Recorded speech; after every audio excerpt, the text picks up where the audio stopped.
Trade and Industry Secretary Ramon Lopez and other members of the Cabinet, the officers and members of the Golden Topper Group, led by Chairman Lam Q. San, Chief Executive Officer Joseph Ramil Lombos, and Chief Investment Officer Alan Crisologo. Other distinguished guests, ladies and gentlemen, I would like to lay the predicate of my speech so that I do not have to repeat it all over again sometime later, because we may or we may not be together again. You know that in Southeast Asia, most of the countries, at least before, were known to be corrupt. And the only reason why businessmen and investors shied away from these countries is because of corruption and too much asking for money. It does not only discourage, but it kills the investment of priorities or opportunities in the country. I would like to stress to you again this evening for the nth time that the Philippines, at least during my term, is trying to minimize or altogether remove corruption. And I would appreciate it very much if you investors, whether aliens, foreigners, or Filipinos, would come here to invest and be clear about the policy of this government. I do not tolerate corruption. I hate corruption. And I will go out of my way to punish people who are into graft and corruption. So when you enter the Philippines from the airport, or even from getting a visa somewhere, and you would want to go to the Philippines just to see as a tourist, just to maybe make some studies, right at the moment of the airport and getting a visa, if you think that there is something wrong, or if there is somebody asking for money, you slap him. Like that. Because tell him that that is the order of your president. And if you create a scene, there will be a commotion and everything. I will know. And if I would come to know about it, then I would call the government official in my office and with you and allow you to slap him 3 times.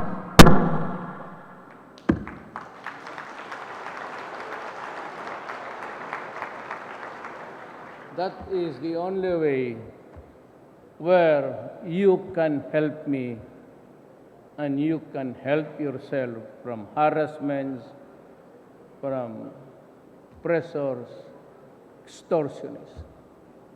Be assertive, because whether you are a Filipino or an alien, you must stand for your rights. And in my country, I would be very happy for as long as you're doing it right, And I said, be assertive and do not succumb or surrender to the corrupt people. Let me know. Malacanang, that's my residence. They call it Malacanang, but that is really an office. They call it a palace. It's neither a palace, it's made of wood, and Malacanang is a sort of a Spanish word. I don't know what it means, but we were under the Spaniards for 300 years of subjugation, just like China. And that is why I said we're trying to do away with this culture of corruption and abuses of government. I would be willing to face you even during the night. You can call your ambassador or your friends here. I know of Ding Borja and your friends on stage. They can call me at night, and may I call on the stage Senator Bongo, the first Chinese Filipino who became a senator.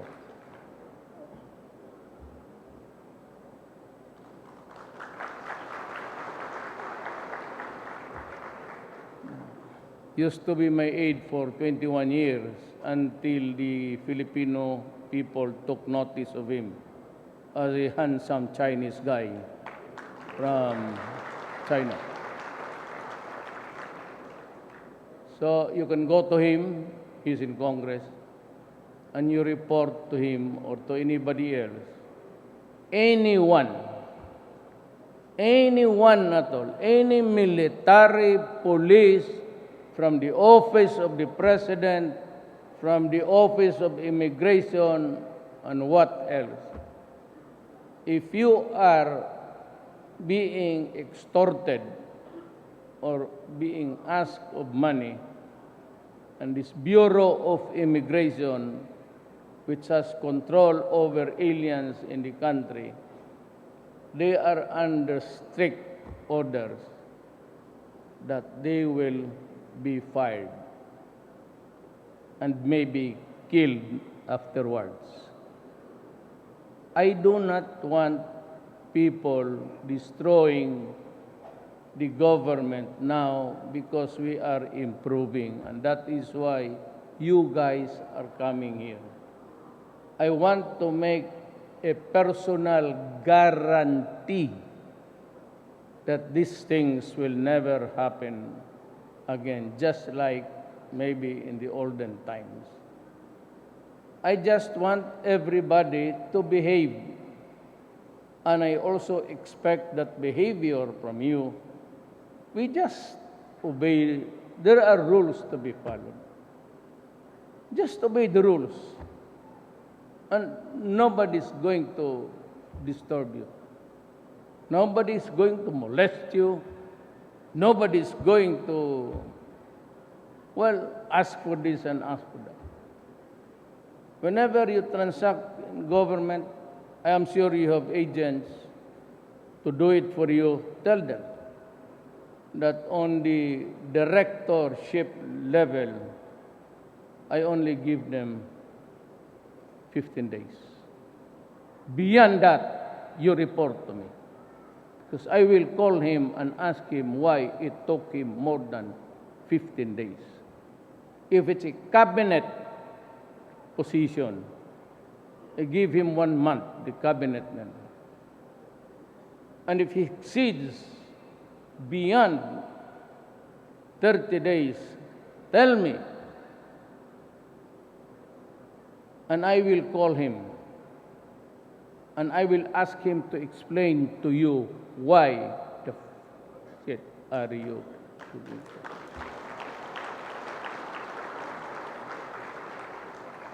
This is my sincere offer. I'm willing to wake up late in the night I'm willing to be disturbed in my sleep, but please do it because it will help my country. And what is a lack of sleep or an interrupted rest? So long as it will help the country, I am willing to go to the rigors of the exercise of talking to you. Huwag kayong mahiya. The only reason why there's a lot of corruption in the Philippines is because we are not assertive. And Filipinos, if they are asked money by those in government, they easily give because, one, they are afraid of being denied or delayed. You know, the first thing that you should, in government, I am now directing myself to the government, and I will say it for the last time. I said it before during the first days of my presidency. You give the applicant the list of papers and documents he has to submit. Make sure that that shopping list you give to the applicant or whoever would like to do some business here, give him a complete requirement. And after that, you give it to him, let him sign and place there in that paper how long would it take you to process the papers and at what time should he be back? At what hour in the afternoon or morning? If you fail to do that, then it means that you are delaying it so that it be coming to you back and forth, because you want to ask for money. That's the only conclusion. Pag pinapabalik-balik mo, he keeps on coming back, then you add more requirements. You fail to submit that, then, my God, you are asking for money. And you know what? If I call you in my office, I would not hesitate to slap you in front of the guy. If he does not want to slap you, I will slap you. You want to go to court to sue me? Go ahead and sue me. Want to report me to the human rights? Go ahead and file the human rights. And bring the human rights to me, and I will slap both of you.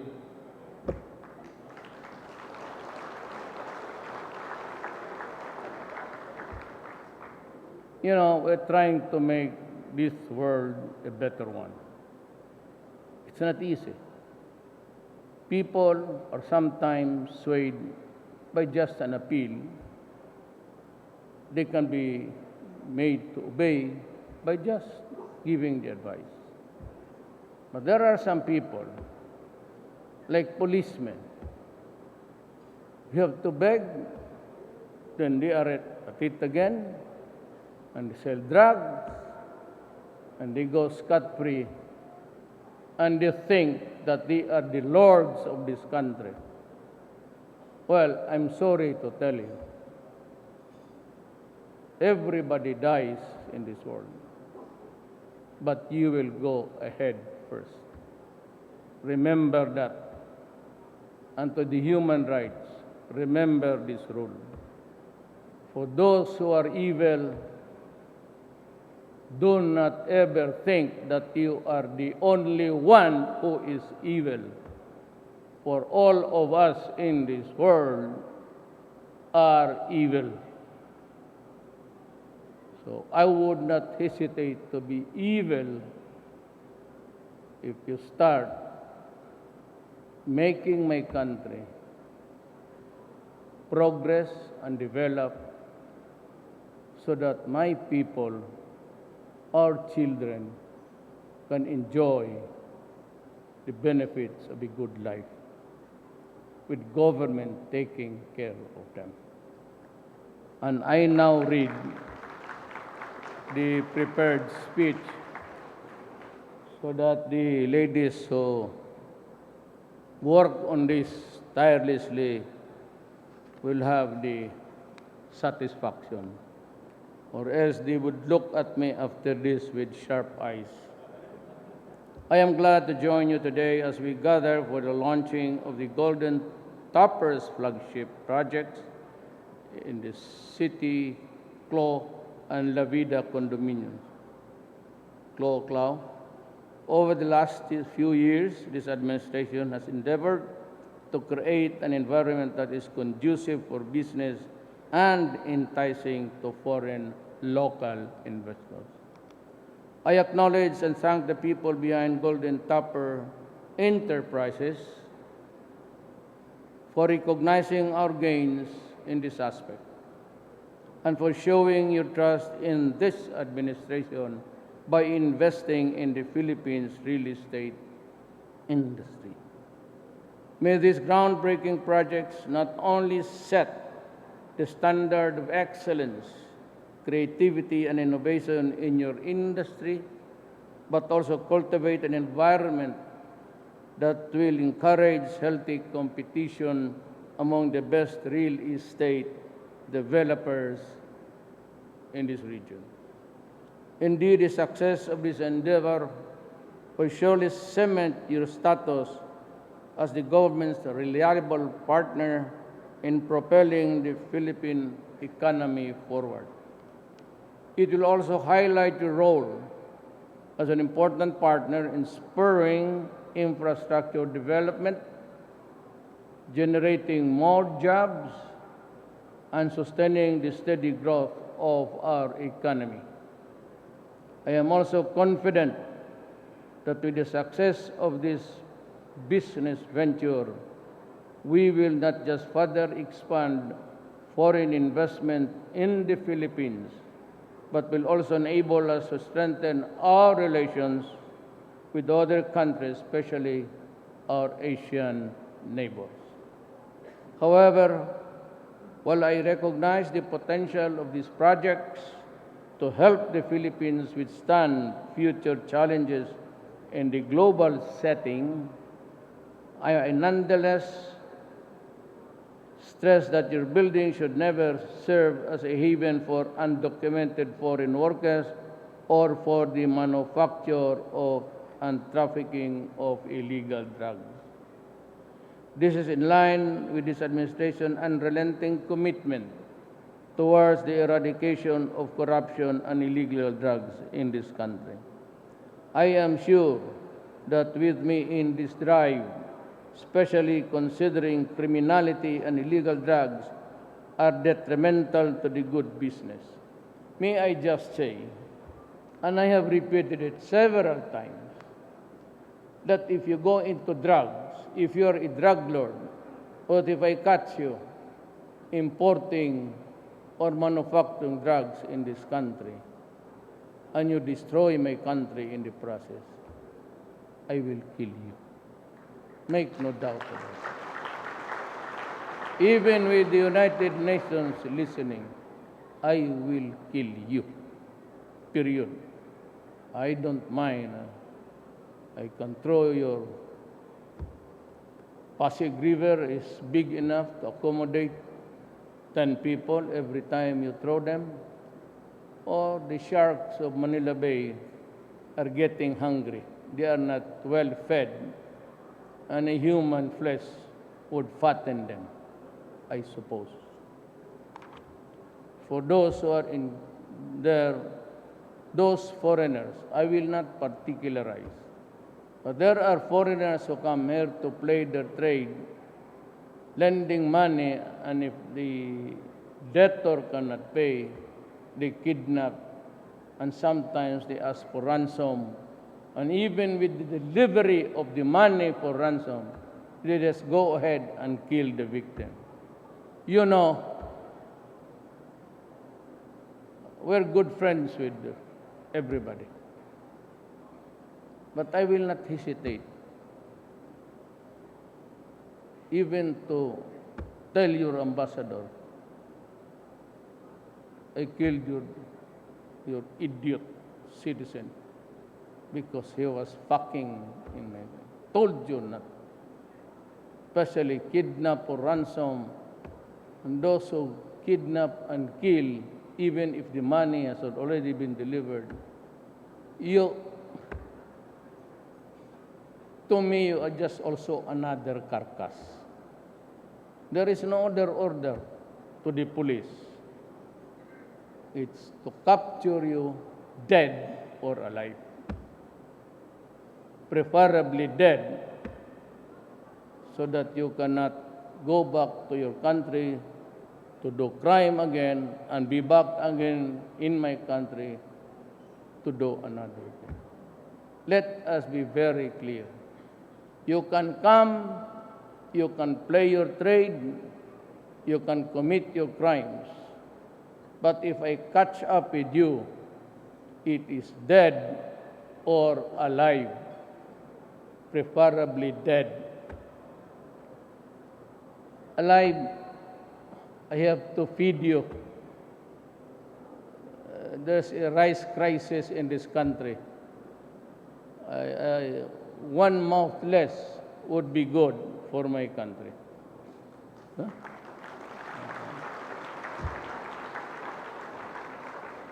I trust that you launch these projects today. Your company will become instrumental in this administration's thrust to pursue lasting progress and inclusive prosperity by investing heavily on infrastructure development. Let us work together so we may realize the bright, promising future that awaits us. I know that you have come so that you will make money. I understand that. So you come because you want profit. If there is no profit, then why are you coming here? For what reason? Just wasting your time. You come and do business and make your profit as many as you can and as plenty as you can. In that way, you can help the Filipino worker find jobs. That is my only gain there. Not so much about taxes. It's employment generation for my brother Filipino. So go ahead, make money. Make your profit.